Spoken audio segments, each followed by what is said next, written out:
नमस्कार दोस्तों आप सब ने हिंदी में एक कहावत सुनी होगी, बीरबल की खिचड़ी पकाना।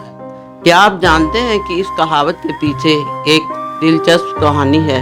ये कहानी अकबर और उनके नवरत्न बीरबल से जुड़ी है। इसी कहानी के आधार पर प्रसिद्ध कहावत बीरबल की खिचड़ी पकाना का उपयोग शुरू होता आया है। कहानी इस प्रकार है। एक दिन बादशाह अकबर ने घोषणा की कि जो आदमी सर्दी के इस मौसम में नदी के ठंडे पानी में रात भर खड़ा रहेगा उसे शाही खजाने से पुरस्कार दिया जाएगा। इस घोषणा को सुनकर एक गरीब धोबी ने सारी रात नदी में खड़े खड़े बिता दी और अगले दिन बादशाह के दरबार में आकर इनाम मांगने लगा। बादशाह ने उस धोबी से सवाल किया, क्या तुम बता सकते हो किस शक्ति के सहारे तुम रात को नदी में खड़े रहे? धोबी ने अदब के साथ जवाब दिया, आलम पनाह, मैं कल सारी रात महल की छत पर जलते हुए चिराग को देखते रहा। उसी की शक्ति से मैं सारी रात नदी में खड़ा रहा। बादशाह ने उसका जवाब सुनकर कहा, इसका मतलब तो यह हुआ कि महल की रोशनी की आंच की गर्मी के कारण तुम सारी रात पानी में खड़े रह सके, इसलिए तुम इनाम के सच्चे हकदार नहीं हो सकते। धोबी उदास हो गया और बीरबल के पास जाकर निराश भरे स्वर में बोला, दरबार में बादशाह ने इनाम देने से इनकार कर दिया। धोबी ने इसका कारण भी बीरबल को बता दिया। बीरबल ने गरीब धोबी को तसल्ली देकर घर भेज दिया।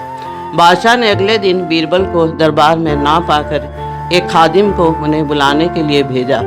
खादिम ने उन्हें आकर सूचना दी। बीरबल ने कहा है कि जब उनकी खिचड़ी पूरी पक जाएगी तभी वह दरबार में आ सकेंगे।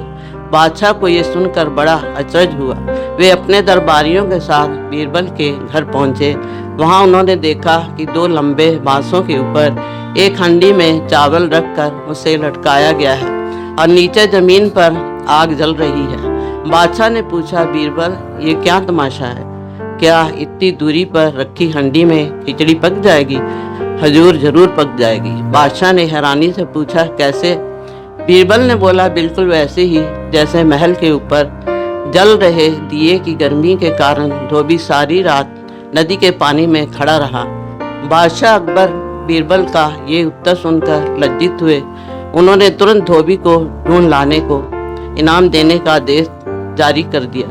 जब लोगों को ये बात पता चली तभी से बीरबल की खिचड़ी की एक कहावत के रूप में प्रचलित हो गई, जिसका सीधा साधा अर्थ यह है कि किसी आसान काम को बहुत मुश्किल बताना या फिर किसी छोटे से काम को करने में बहुत अधिक समय लगा देना।